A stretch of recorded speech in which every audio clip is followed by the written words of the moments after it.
corazón, nuestra alma, nuestra parte espiritual. Y es que en este tiempo, hermanos, es un tiempo para que nosotros reflexionemos, fuera de que esto es bíblico, fuera de que todo está escrito en la palabra. Es tiempo de nosotros meditar y buscar a Dios en intimidad y reforzarnos espiritualmente. No tomar esta parte porque, si se fijan, los afanes de la vida, de cierta manera, nos pueden perjudicar nuestra intimidad con Dios y nuestra comunión con Dios. Entonces, vamos a aprovechar este momento para que se provoque un avivamiento en nosotros y para que nuestra vida espiritual no se vea menguada por esta situación, siempre teniendo la fe de que Dios nos va a guardar, porque Dios va a guardar su pueblo. Y para que esa fe sea reforzada, entonces tenemos que reforzarnos en intimidad con Dios. Y sin más que agregar, voy a Cantares. El libro de Cantares se le atribuye al rey Salomón. Es la historia de un amor puro y profundo entre un hombre y una mujer. Salomón escribe acerca de la belleza y de lo sagrado de esa relación. La historia simboliza el gran amor de Dios por su pueblo. En cuanto a interpretaciones, los católicos dicen que la esposa es la Virgen María. Los evangélicos dicen que la esposa se refiere a la iglesia y la relación del creyente con Jesús. Esta última es aceptable, pero el libro fue escrito mirando la relación íntima esposo y esposa en el matrimonio. Si bien conocemos, en la palabra de Dios se hace mucho énfasis, o más bien se toma de referencia la relación de la esposa y el esposo en el matrimonio, con relación de Dios con sus hijos. Es tan tal que el comportamiento del esposo y de la esposa debe regirse, según la Biblia, cómo se comporta la iglesia con Cristo. En Efesios 5, del 22 al 33, nos explica que la esposa debe sujetarse a su esposo, como la iglesia se sujeta a Cristo, y el esposo debe amar a su esposa como Cristo amó a la iglesia.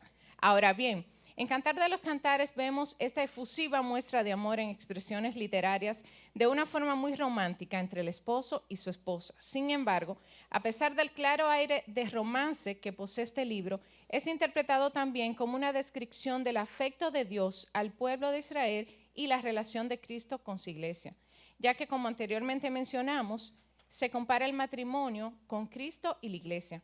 Es comprensible que Cantar de los Cantares posea varias interpretaciones. Además, debemos tener en cuenta que la palabra de Dios es viva y eficaz y se renueva cada día. No es una escritura estática o simple y que es revelada a los hijos de Dios a través del Espíritu Santo.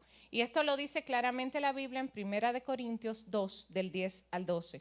Pero Dios nos las reveló a nosotros por el Espíritu, porque el Espíritu todo lo escudriña y aún lo profundo de Dios.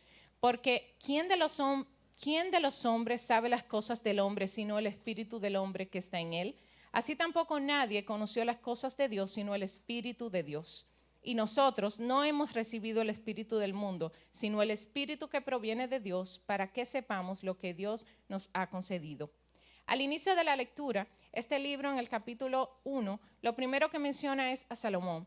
Y luego inmediatamente, a medida que avanzamos, en conjunto con el capítulo 2, se muestra un despliegue de halagos entre el esposo y la esposa, con una clara búsqueda de agradarse uno al otro con cada palabra, y que aparentemente posee un aire poético que hace aún más romántico lo escrito, por la forma en la que está plasmada, logrando seducir por la armoniosa combinación de cada verso. Y que fuera de lo romántico vemos el amor del cual nos habla el Padre en su palabra que debe existir en el esposo hacia su esposa. En 1 de Pedro 3:7 explica esto. Vosotros maridos igualmente vivid con ella sabiamente, dando honor a la mujer como a vaso más frágil y como a coherederas de la gracia de la vida, para que vuestras oraciones no tengan estorbo.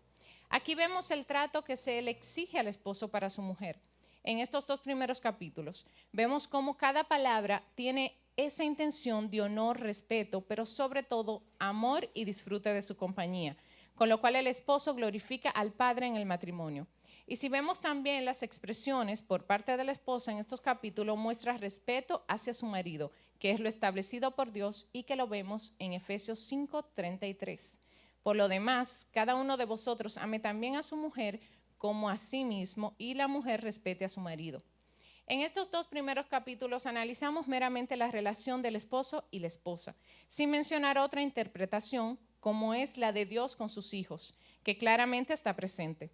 Sin embargo, en el capítulo 3 sí tomaremos este enfoque, donde se nos presenta la búsqueda de la novia por su amado, la necesidad de estar con él y no simplemente saber que hay alguien que la ama, sino que su presencia en su vida es necesaria y ésta se mueve, y vemos cómo ésta se mueve y busca hasta encontrar, si pensamos, y busca hasta encontrar a su esposo. Si pensamos en nuestro Padre y nuestra relación con Él, hay momentos que nos desenfocamos y simplemente nos conformamos con saber que Dios nos ama, pero nos vamos durmiendo poco a poco y lo dejamos de buscar.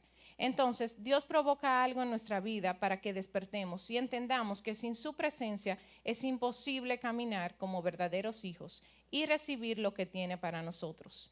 En Jeremías 29, del 11 al 13 dice: porque yo sé los pensamientos que tengo acerca de vosotros, dice Jehová, pensamientos de paz y no de mal, para daros el fin que esperáis. Entonces me invocaréis y vendréis y oraréis a mí, y yo oiréis y me buscaréis y me hallaréis, porque me buscaréis de todo vuestro corazón. Dios nos enseña la importancia de buscarlo en este capítulo y muchos otros que están plasmados en la palabra. Y sobre todo nos asegura respuesta, como nuestro Padre fiel que es, y nosotros como sus hijos buscarlo con fe y adorarlo en espíritu y en verdad.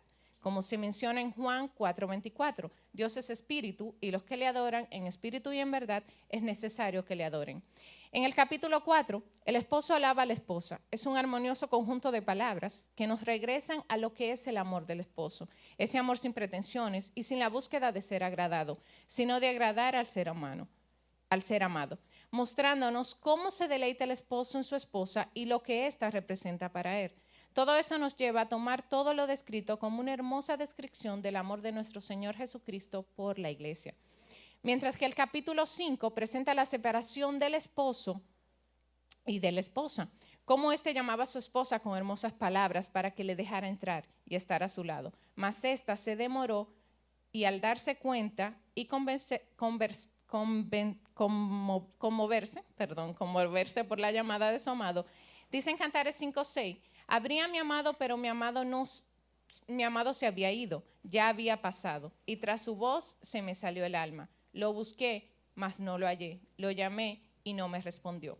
Dios llama a su pueblo a tiempo, antes de que sea demasiado tarde. Aquellos que no le sirven y viven conforme al mundo, pero más serio aún, es cuando un hijo de Dios que ha conocido el gran amor del Padre deja de escuchar su voz, experimenta la ausencia del Espíritu Santo en él y se aparta del camino. O la iglesia cuando empieza a caminar bajo doctrinas humanas o adulterando la palabra de Dios y se convierte en marionetas del mundo, porque si no hay dirección de Dios, el desvío es inevitable. En Éxodo vemos cómo Dios saca a los israelitas de Egipto, cómo son testigos de grandes milagros, cómo Dios los guardó mientras estaban en Egipto y aún después de sacarlo, bajo la dirección de Moisés. Este pueblo fue capaz de dudar y aún más de reclamarle a Dios mientras se dirigían a la tierra prometida. Ejemplo de esta soberbia y desobediencia es lo que suele imperar en nosotros, hijos de Dios, cuando estamos en medio de las tribulaciones. Que es un claro ejemplo de la ausencia de la fe, lo que no puede faltar en aquel que se considere hijo de Dios, porque